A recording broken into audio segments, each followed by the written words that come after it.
एक साल के अंदर 80,000 किलोमीटर, वो भी एक इलेक्ट्रिक बाइक। भाई ये कारनामा कर दिखाया है बेंगलोर के हरीश भाई ने।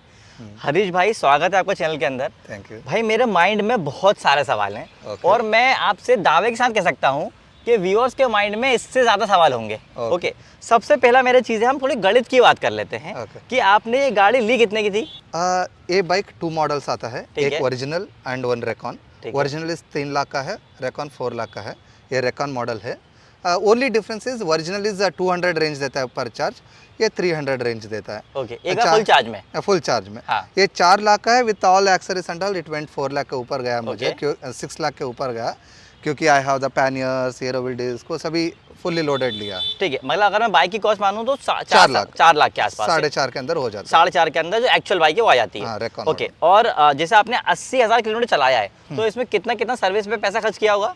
मैंने हर 5,000 किलोमीटर के बाद एक बार सर्विसिंग किया है। ठीक है। After each 5,000 kilometre. ठीक है। वो जस्ट शेड्यूल्ड सर्विसिंग के लिए 3,000 to 4,000 के अंदर जाता है। ओके, अगर कोई ब्रोक डाउन रहने से और कुछ वेयर एंड टेयर रहने से उसका एडिशनल। तो टोटल अगर मैं अमाउंट पूछूं तो कितना खर्च कर दिया होगा? राउंड फिगर 5,000 समझिए पर सर्विसिंग। 80,000 बोलो तो 16 सर्विसिंग, 5 into 16 30 80,000। 80,000 के आसपास। तो मोटा मोटा का बात करें तो तकरीबन 5,30,000 के आसपास आपको व्हीकल पड़ा है। हाँ हाँ। और आपने कितने का पेट्रोल सेव किया होगा? पेट्रोल तो अराउंड 2,500 लीटर्स का पेट्रोल। हाँ। 100 रुपीज़ माने तो 2,50,000। 2.5 लाख का तो पेट्रोल ही बचाया है। अब एक्चुअल में बहुत सारे लोगों के माइंड में इलेक्ट्रिक बाइक को लेके कि यार इलेक्ट्रिक बाइक से क्या हम लंबा ट्रैवल कर सकते हैं। हाँ। आई एम श्योर कि 80,000 किलोमीटर गाड़ी चलाई है एक साल के अंदर, तो आपने तो लगभग पूरा भारत नाप दिया होगा। भारत छोड़ के और इंटरनेशनल भी किया है। इंटरनेशनल भी किया है। Yes. तो सबसे लंबी ट्रिप कौन सी रही थी? 10,000 kilometre from Bangalore to Kolkata and Nepal border, Panitanki border, then Nepal China border which is upper Masang area, then coming to Nathula pass. This is the first TV to get permit to Nathula pass. उसके बाद भूटान गया हूँ, जाइगॉन बॉर्डर, एंड वहाँ से Phulbari border, Bangladesh border. Total 6 international border cover किया। क्या एक electric bike से ऑल ओवर इंडिया ट्रैवल करा जा सकता है? क्योंकि आपने किया है तो आप इसका अच्छे से आंसर दे सकते हो। क्या क्या चैलेंजेस आते हैं? बाइक का कोई चैलेंजेस नहीं आएगा। करेंटली इंफ्रास्ट्रक्चर उतना नहीं है, लाइक चार्जिंग। जैसे हम कहीं भी जाते हैं पेट्रोल बंक दिख जाता है, ऐसे चार्जिंग नहीं दिखता है। बट फिर भी एक एक स्टेट में एक एक काइंड ऑफ चार्जिंग इंफ्रास्ट्रक्चर शुरू किया है। ठीक है। वो हमको बाहर निकलने से पता चलेगा, घर में बैठ के चेक करने से नहीं निकलेगा, हमें नहीं पता चलेगा। और कौन सा स्टेट में अच्छा चार्जर्स है? हाँ, if you go to Kerala, entire Kerala में आपको चार्ज मोड बोल के मिलेगा। आफ्टर रीच 10-20 किलोमीटर में मिलेगा आपको। ठीक है। वो हो गया। एंड दिल्ली में जाइए, एंटायर दिल्ली में चार्ज करो, इलेक्ट्रिक वा बोल के 2 चार्जिंग स्टेशन। चार्ज करो और इलेक्ट्रिक वा, इलेक्ट्रिक वीए। ओके, ये स्टार्टअप्स को थम्स अप अच्छा कर रहे हो आप लोग, क्योंकि भाई बता रहा है कि इंडिया में इनके चार्जर्स अच्छे मिले हैं, दिल्ली के अंदर भी। एंड नॉर्थ ईस्ट, थोड़ा highways of north and highways of west में जाने से अडानी का मिलेगा ATGL। ठीक है। उधर मिल जाएगा। एंड कर्नाटका, आंध्र प्रदेश, तमिलनाडु, उधर से भी बोल्ट, कज़म, ई मोबिलिटी, ऐसे बहुत सारे, क्योंकि मैं साउथ से हूँ, उधर बहुत सारे पता है तो मुझे। ऐसा कोई एक एप्लीकेशन है जिसपे सारे दिखते हैं आपको? वो मेरा सजेशन भी है। कोई भी इलेक्ट्रिक इंफ्रास्ट्रक्चर कर रहे हैं अभी तो ना, जो भी जगह जाता हूँ उसका ऐप इंस्टॉल करना पड़ेगा। ओके। फॉर एग्जांपल देखिए, पेटीएम भी हम यूपीआई से कर सकते हैं। हाँ। फोन पे भी कर सकते हैं, गूगल। हाँ। ऐसे नहीं है अभी। ओके। अभी क्या है कि पेटीएम करना है तो पेटीएम ही आप ही रहना है। तो जैसे अगर आपको बोल्ट का करना है हाँ, तो बोल्ट उनका का ही ऐप रहना करना है, है। फिर काज़म का करना है। हाँ। तो यार ये अच्छा सजेशन है भाई की तरफ से। एक्चुअल में ऐसा करना चाहिए किसी को कि कोई तो स्टार्टअप ऐसा बना ले एक्चुअल में कि जितने भी चार्जर्स हैं इंडिया के अंदर वो सारे एक ही प्लेटफॉर्म के ऊपर लिस्ट हो जाएं, तो बहुत बेनिफिट होगा। और ये चार्जर जो आपने बताए हैं, जो ऐप पे दिखते थे, ये चालू होते थे? यस, एंड सम चैलेंजेस है इधर उधर, स्पेशली पेट्रोल बंक्स में चार्जिंग इंस्टॉल कर देते हैं, वो ऑपरेशन नहीं रहता है। नहीं तो ऑपरेशन रहता है, अभी काम नहीं कर रहा। Now it's not working, earlier it was working. उधर को ऑनलाइन सपोर्ट भी नहीं है, ऑफलाइन सपोर्ट भी नहीं है। ऑफलाइन बोलो तो उधर अगर मैं पूछता हूँ पेट्रोल बंक में, नहीं तो मैं कोई रेस्टोरेंट में पूछता हूँ, उनको पता नहीं है, कोई इंस्टॉल करके चला गया, हमको पता नहीं। उधर कोई ऑनलाइन सपोर्ट का नंबर नहीं है, अगर कॉल करने से कनेक्ट नहीं होगा। ये थोड़ा प्रॉब्लम है, बट मैं प्रॉब्लम्स के बारे में ज़्यादा ना सोच के, अगर जहाँ प्रॉब्लम रहता है I get a chance to check further more. Okay और कोई मतलब जैसे अगर वहाँ पे चार्जर नहीं मिल पाया आपको, तो कोई कैसी स्टोरी के आपने कहाँ पे, क्योंकि फिर आपको बात करनी पड़ती होगी दुकान वालों से, तो कैसे चार्ज करा फिर? ये वंडरफुल स्टोरी बताता हूँ। मैं पहला लॉन्ग ट्रिप कर रहा था 4400 किलोमीटर का। बाइक लेते ही शुरू कर दिया मैंने विदाउट प्लानिंग एनीथिंग। बैंगलोर से मैं विजयवाड़ा क्रॉस करके वाइजाग एंटर हो गया। मिडनाइट 12-1 हो गया था। ठीक है। पूरा सिटी सभी सो रहा है, मैं सुबह होने तक वेट कर रहा था। 8-9 नाइट हो गया, सुबह हो गया। देन मैं चेक कर रहा हूँ, चार्जिंग बहुत ही कम है, लेस देन 10% है। मुझे 10-15 किलोमीटर के अंदर चेक करना है। चेक कर रहा था।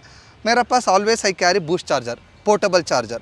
मुझे क्या चाहिए, एक सॉकेट चाहिए, 16 एम्प का सॉकेट। मैं क्या किया, लाइक उधर कोई थर्ड पार्टी चार्जिंग स्टेशन नहीं दिख रहा था। एक दिख रहा था बोल्ट बोल के, वो जगह में देखता हूँ नथिंग, सिर्फ वो लोकेशन रीच बोल के दिखा रहे, nothing was there. Then luckily उधर एक वेल्डिंग शॉप था। वेल्डिंग शॉप में तो सॉकेट रहता है। मैं रिक्वेस्ट किया, can I get a charging socket to charge my bike. वो इमीडिएटली हाँ बोल दिया। वो मैं मॉर्निंग अराउंड 10-11 को चार्ज शुरू किया। वो भी वाइजाग में बहुत ही हॉट था टेम्परेचर, 40-44 डिग्री टेम्परेचर था। बहुत ही हॉट टेम्परेचर है एंड वेल्डिंग शॉप का गर्मी आ रहा है, इसलिए मैं ये टैनर्स रेन कवर है उससे कवर कर दिया। ठीक है।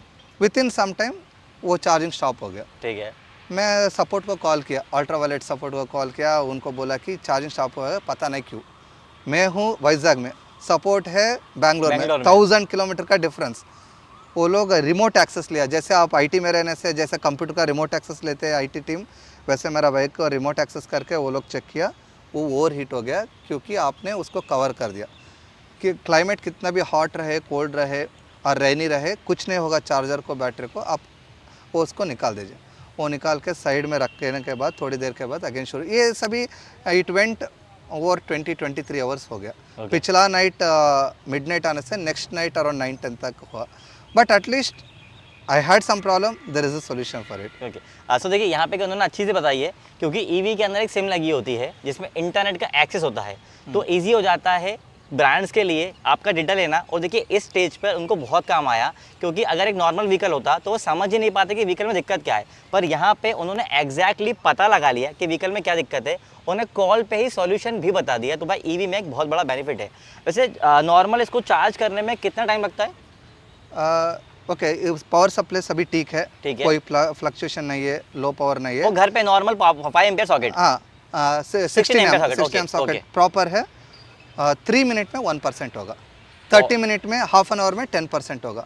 सो 300 मिनट्स 5 आवर्स में 100% हो जाएगा, फुल चार्ज हो जाएगा और 300 किलोमीटर की रेंज मिलेगी आपको। रेंज मिल जाएगा। ओके, सो ये जो आप बता रहे हो ये बूस्ट चार्जर से, बूस्ट चार्जर से। और नॉर्मल चार्जर स्टैंडर्ड डबल होगा, डबल होगा। 6 घंटे लग जाएगा, मीन्स 5 to 6 मिनट्स, 10 10 घंटे लग जाए। वो स्टैंडर्ड चार्जेस कैसे लोग लेते हैं कि अज्यूम करें आप सिर्फ ऑफिस जा रहे, घर आ रहे, वेजिटेबल मार्केट जा, इधर उधर जा रहे, सिटी के अंदर घूम रहे, हर दिन 10-20-50 किलोमीटर घूम रहे, सो हफ्ते में 1-2 बार चार्ज करने से हो जाएगा। रात में रखिए, रात 10 बजे रखने से सुबह 8 बजे को 100% चार्ज। ठीक है। और अब थोड़ी सी हम बाइक के बारे में बात कर लेते हैं। इस बाइक्स में आपको क्या क्या अच्छी चीज़ें लगी हैं, क्योंकि इंडिया की पहली जो है ये हाई परफॉर्मेंस इलेक्ट्रिक बाइक की अल्ट्रावाइड की तरफ से, तो इसमें आपको क्या क्या चीज़ें अच्छी लगी हैं? पहला चीज़ है, जैसे हर किसी राइडर में अच्छा लगता है, मुझे स्पोर्ट्स वर्जन अच्छा लगता है। ये तो नॉर्मल स्कूटर जैसा नहीं है, ये स्पोर्ट्स बाइक है, पहला चीज़ लगा। एंड इसका एक टैगलाइन है, it's a motorcycle, the similarity ends there. Okay, means इसमें बहुत चीज़ें हैं कि एविएशन डीएनए है, एरोडायनामिक्स का डिज़ाइन एंड स्ट्रक्चरल सिमुलेशन है। एंड इसको ना हर किसी से भी बात करता हूँ, इसको कैसे इंट्रोड्यूस कराता हूँ, it's advance tech high performance bike. Okay, क्योंकि 100 न्यूटन मीटर टार्क का पावर है एंड टेक्नोलॉजी सभी इनबिल्ट है। नेक्स्ट 10 ईयर्स तक जो भी एडवांसमेंट आएगा उनका इसमें, वो सभी इसमें ही अपग्रेड हो जाएगा। हमको ना क्या होता है, ये कोई भी ऑटोमोबाइल लीजिए, गैजेट लीजिए, हर साल नया नया मॉडल आएगा, आप इधर अपग्रेड का नया लेना पड़ेगा, नहीं तो जो पुराना है उसको संभालना पड़ेगा। ये जो बाइक है नेक्स्ट 10 ईयर्स तक जो भी इसमें न्यू वर्जन आएगा, इससे में अपग्रेड कर सकते हैं, बोथ हार्डवेयर सॉफ्टवेयर। ओके, और किन लोगों को ऐसी बाइक खरीदना चाहिए आपके हिसाब से? This is mainly sports bike है ना, जिनको लॉन्ग डिस्टेंस ट्रैवल करना है and they want to do a racing kind of, they want to experience the thrill of riding, उन लोगों के लिए बेस्ट है। ओके, मान लीजिए कि बहुत सारे बंदे जो ये वीडियोस देख रहे हैं उनको ऑल ओवर इंडिया ट्रैवल करना है, क्योंकि बहुत सारे इंडिया में एंथुसियास्ट लोग हैं जिनको ट्रैवल अच्छे से करना मजा आता है, और आजकल तो ट्रैवल एंड टूरिज्म इंडस्ट्री बहुत बड़ी हो रही है। तो तो अगर वो पैसे खर्च करना चाहते हैं तो आज वो क्यों पेट्रोल बाइक को नहीं लेके इलेक्ट्रिक बाइक लें, उसकी क्या वजह हो सकती है? दो चीज़ है, पेट्रोल का रेट तो बढ़ ही रहा है, 100+ हो गया, वो एक चीज़ है।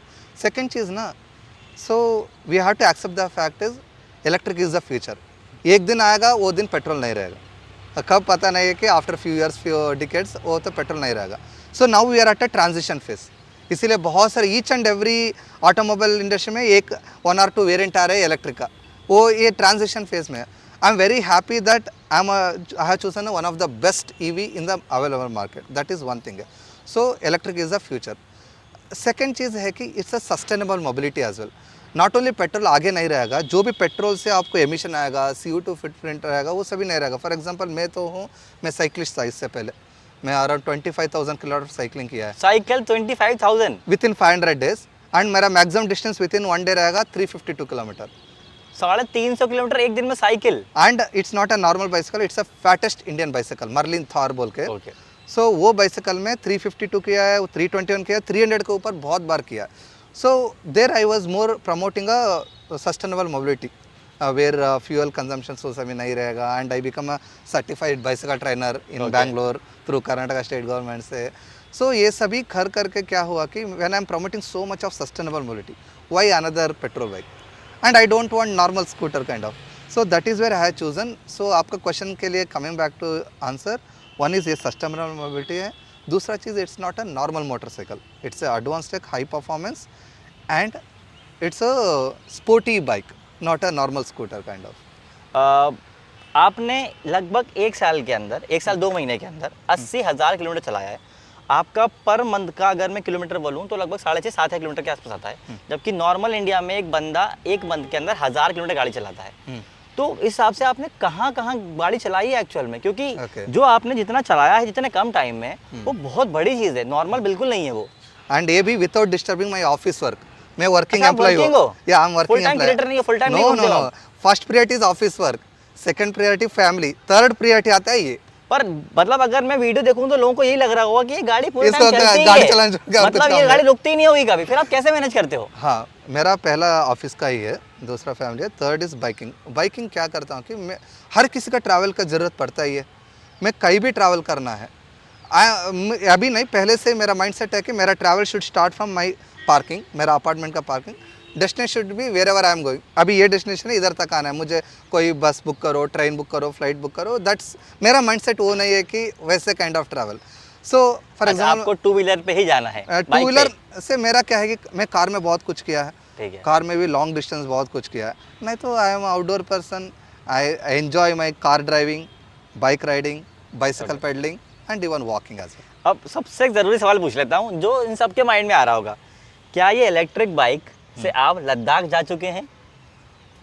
वो अभी तक नहीं हुआ है, मुझे मौका नहीं मिला है, बट उससे more challenging Nepal China border, Korla border गया हूँ, वो भी जनवरी फर्स्ट वीक में। ठीक है, तब -10 डिग्री टेम्परेचर में, उधर रास्ता भी नहीं है, ओनली हिमालय के ऊपर 200 किलोमीटर, एक्सट्रीमली चैलेंजिंग। सो उधर आइस के ऊपर भी चला है, सो वो सभी किया है। तो देखो अगर आपको ये लग रहा है कि लद्दाख नहीं गई है तो मतलब कुछ नहीं किया होगा, भाई ने उससे भी चैलेंजिंग और बड़ी चीज़ करी है। तो लेकिन बर्फ के अंदर ये व्हीकल, 2 सवाल है मेरे, जैसे बर्फ रहती है तो व्हीकल चल कैसे रहा था, स्किड नहीं मारा था, हाँ। और वहाँ चार्ज कैसे कर रहे थे आप? हाँ, उसका रिलेटेड मैं बोलता हूँ स्किड के बारे में। जैसे इसमें गियर्स नहीं है, बट इसमें मोड्स है, glide, combat, ballistic. Ballistic with in 5-6 seconds में 100 km/h स्पीड जाएगा, means it's a high torque वाला। 5 सेकंड में? हाँ, 5-6 सेकंड में 100 km/h स्पीड। और टॉप स्पीड क्या है इसकी? इसका 155 स्पीड है। 155, हाँ, ओके। अगर मैं बर्फ में हूँ, बेलास्टिक में नहीं जाऊँगा। देन कॉम्बैट, वो भी नेक्स्ट पावरफुल वाला है। देन फर्स्ट गियर जैसे ग्लाइड है, सर्टेन जगह में ग्लाइड में भी नहीं जा सकता। इसमें और एक फीचर है पार्क असिस्ट बोल के, जिसमें रिवर्स एंड फॉरवर्ड लेने का। अगर आगे मुझे बहुत ही एक्सट्रीमली चैलेंजिंग दिख रहा है, मैं सभी मोड्स में बाहर आके पार्क असिस्ट में आ जाऊंगा। उसमें स्पीड भी धीरे रहेगी? Speed, maximum speed is 5 km/h। Okay. So on an average is 2 to 3 km/h। वैसे कंट्रोल्ड रोटेट होगा व्हील। ओके।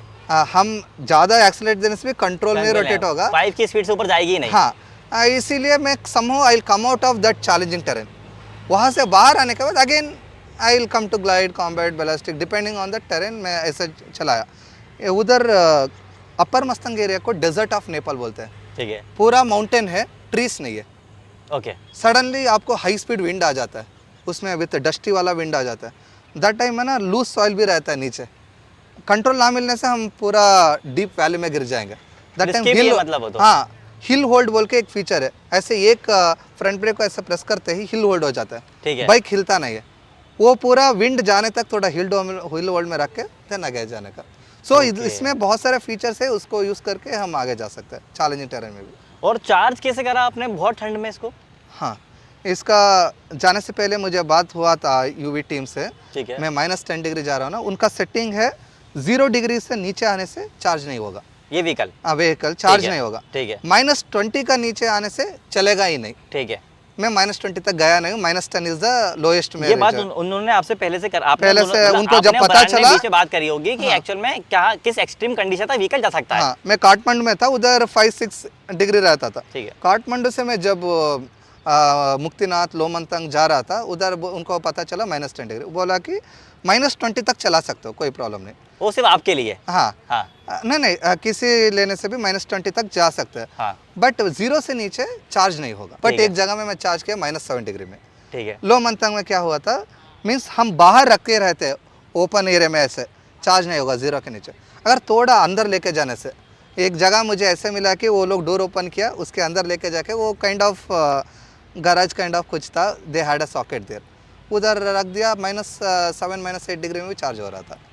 सो थोड़ा रूम टेम्परेचर में लेके जाने से, अच्छा। बाहर का टेम्परेचर माइनस में रहने से भी ये चार्ज होता है। ओके क्या इंडिया में हर जगह पे लोग बहुत अच्छे हैं कि आप अगर एक बार उनसे रिक्वेस्ट करते हो तो वो चार्ज कर रहे देते हैं व्हीकल को? इसका ब्यूटीफुल स्टोरी है, मेरा माइंडसेट ऐसा रहता है कि मैं अगर कोई जगह में जाकर पूछता हूँ, वो लोग ना बोलेंगे समझ के ही मैं जाके पूछता हूँ। ना बोलते ही मैं रिक्वेस्ट नहीं करता हूँ, मैंडेट नहीं करता, थैंक यू सर बोल के वहाँ से निकल जाता हूँ। अगर 2 3 4 जगह होने के बाद कोई ना कोई जगह में हाँ बोलेगा।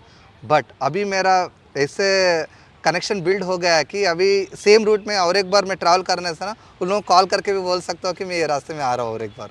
और किसी ने पैसे लिए आपसे चार्ज करने के?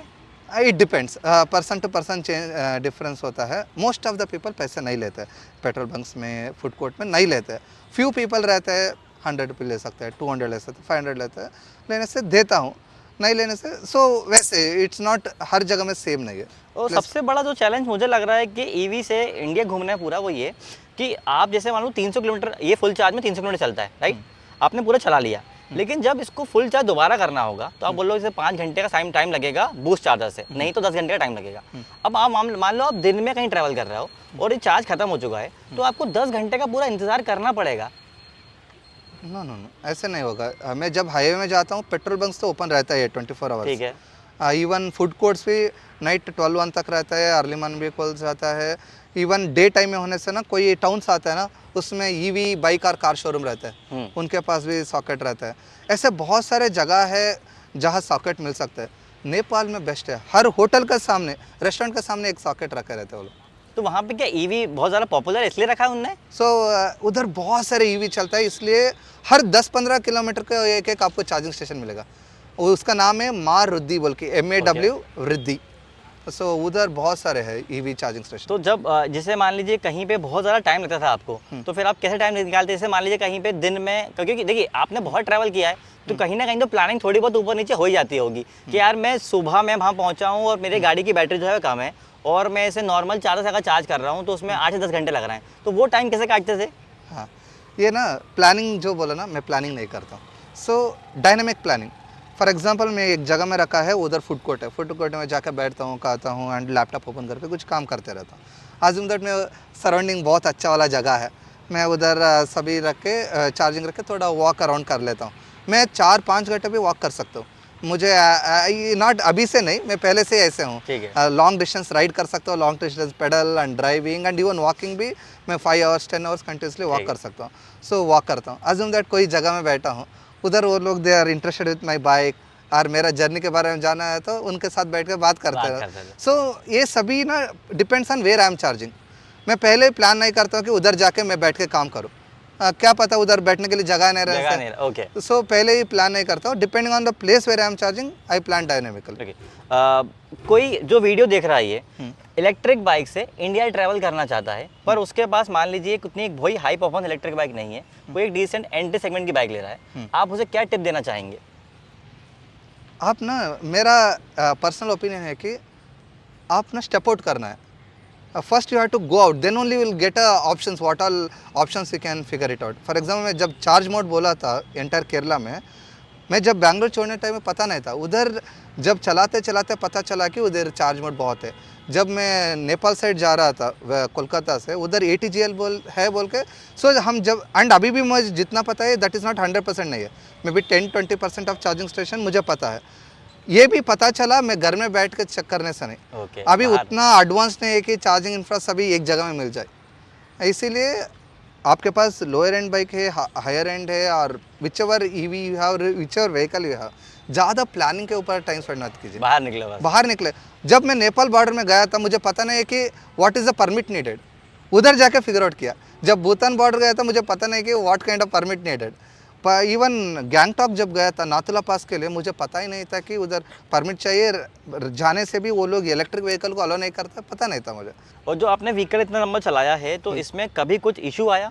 बहुत सारे इश्यूज आते रहते हैं लाइक फॉर एग्जांपल चार्जिंग करने टाइम में ना सम जगह में वेरी लो वोल्टेज रहता है चार्जिंग ऑन करते ही फ्लक्चुएट होना शुरू हो जाता है ठीक है, एक जगह में तो सॉकेट बर्न ही हो गया था बट मेरा चार्जर को बैटरी को कुछ नहीं हुआ बट सॉकेट बर्न हो जाता है सम जगह में रहता हूँ चार्जिंग शुरू ही नहीं होता है वैसे बहुत कुछ होता है इश्यूज़ सम जगह में तो ये तो ह्यूमन थिंग है उधर सॉकेट रहते हैं मना कर देते वो क्या बोल कर चले जाता हूँ सो वैसे इश्यूज़ तो होता ही रहता है but we should prepare our mind because ना अभी जो आप एक्सपीरियंस कर रहे हैं ना आफ्टर कपल ऑफ ईयर्स ये शायद ना हो सकता है आपको जितना भी पेट्रोल बंक दिख रहा है उतना इक्वल आपको चार्जिंग स्टेशन मिल सकता है अभी जो मैं एक्सपीरियंस किया वो एक्सपीरियंस शायद ना हो सकता है बाद में और इसका रेंज डिग्रेडेशन में कुछ मतलब रेंज को लेके कुछ डिग्रेडेशन हुआ है बैटरी में? आपको थोड़ा कम रेंज मिलता है कि अभी उतना ही मिल रहा है?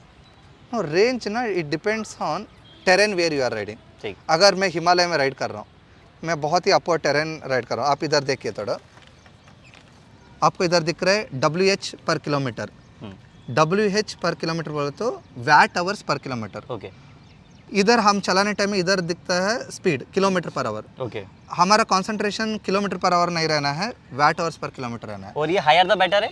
हायर रहने से लेसर रेंज आएगा अगर हायर वैट आवर्स बोले तो क्या ज़्यादा पावर कंज्यूम हो रहा है ओके, मतलब less lower range lower the better. हाँ देन लोएस्ट आने से चार्जिंग अच्छे से मिलेगा फॉर एग्जांपल मैं हिमालय का ऊपर जा रहा था दैट टाइम क्या हो रहा था 120 वैट आवर्स पर किलोमीटर मतलब बहुत कम रेंज मिल रही होगी। 100-110 मिलेगा रेंज अगर मैं डाउनवर्ड्स आ रहा हूँ मेरा लोएस्ट मिला है 11 वैट आवर्स पर किलोमीटर 400 के ऊपर रेंज मिल जाएगा 400 450 किलोमीटर रेंज कितनी है इसकी? इसका 323 IDC है। IDC ओके, और आप बोलते हो एक्चुअल में मिल जाता है? एक्चुअल मुझे 313 मिला है अभी तक एक बार? हाँ एक बार चार्ज में और बाकी नॉर्मल कितना मिलता रहता है? 280 to 300 वो पूरा डिपेंड्स ऑन मुझे ना ये दिल्ली रोड्स बहुत अच्छा लगा हाँ। इधर आराम से 250 to 300 का बीच में इजी आ क्योंकि जाता है धीरे चल रही होगी। नॉट ओनली धीरे रोड्स अच्छा है अच्छा, रोड अच्छा है। सम जगह में क्या होता है आप बैंगलोर आए कि नहीं पता नहीं उधर ना अपवर्ड्स आएगा राउंड Hilly area ज़्यादा आएगा हाँ सो हिली एरियाज ज़्यादा है नॉट ओनली बैंगलोर इधर उन सराउंडिंग उधर सभी ज़्यादा हिली एरियाज है इधर बहुत फ्लैट रोड्स निकलता है ना वो भी हाईवेज जैसे हाँ मैं मिनिमम 60 80 90 स्पीड में भी आराम से 250 300 निकल सकता हूँ और इंडिया में आपने जितने भी स्टेट्स हैं सारे ट्रैवल कर लिए हैं? फ्यू बचा है वो नेक्स्ट वीक में before I complete 1 lakh kilometre mostly मेरा 1 लाख किलोमीटर उमलिंगला पे होगा Okay, बाय तो कवरिंग planning ऑल द है। स्टेट्स ओके अभी सम 4-5 स्टेट बचा है वो कवर कर लूँगा ओके, उमलिंगा जो है वो आपकी नॉलेज के बता दूं, it is highest motorable road in the world. और भाई प्लान कर रहा है कि 1 लाख किलोमीटर जो है वो वहाँ पे कंप्लीट हो। तो हमारी जो बेस्ट वेसेस है भाई वो आपके साथ है, क्योंकि हम भी चाहते हैं कि ऐसा हो ताकि आप लद्दाख जाओ और दूसरे लोगों के लिए एक प्लान सेट करो। बिल्कुल। हरीश भाई, इंडिया में ईवी को लेके अभी भी बहुत ज़्यादा अवेयरनेस नहीं है लोगों के अंदर, ठीक है? तो जब आप बाहर निकलते हो लोग आपसे किस तरह के सवाल करते हैं, क्या पूछते हैं कि क्योंकि उनको बहुत मतलब अचंबा होता होगा, शौक होते होंगे कि आप ईवी से ऑल ओवर इंडिया घूम रहे हो? हाँ होता ही है because very few vehicles EVs on long distance highways में रहता है। बट ये बाइक देखते ही पता चलेगा कि ये नॉर्मल ईवी नहीं है, ये स्पोर्ट्स बाइक है, थोड़ा बल्कि है। बल्कि भी है and the design wise and the speed wise everything अच्छा ही है। बट फिर भी पूछते हैं चार्जिंग इंफ्रा बारे में, वो सभी पूछते हैं। मैं बोलता हूँ मुझे सिर्फ 16 एम सॉकेट चाहिए।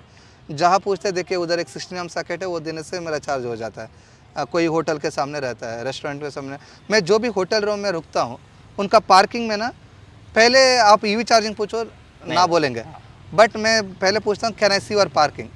ऐसे देखता हूँ उधर 16 एम सॉकेट है, can I charge when I am taking rest. Few people बोलते हैं सम 50-100 एक्स्ट्रा दे दो। फ्यू पीपल बोलते हैं हाँ लीजिए सर, आप जब रेस्ट लेने टाइम में चार्ज कीजिए। थोड़ा हम बाइक के वेरिएंट टियर की बात कर लेते हैं, क्योंकि बाइक में अगर मैं देखूं पूरा, अगर बाइक को दिखाएं पूरा आप, तो बाइक में अभी भी बाइक की जो कंडीशन है वो अच्छी खासी लग रही है कि बाइक बहुत ज़्यादा चल चुकी है। इससे पता चलता है कि भाई बाइक जो है उसका फिट एंड फिनिश जो है वो बहुत प्रीमियम क्वालिटी का है, बिल्ड क्वालिटी बहुत ज़्यादा अच्छी है। आपको कहीं कुछ इशू फेस करना पड़ा क्वालिटी को लेके? क्वालिटी का इशू नहीं फेस किया, बट बहुत सारे मेजर फॉल्स हुआ है इसका।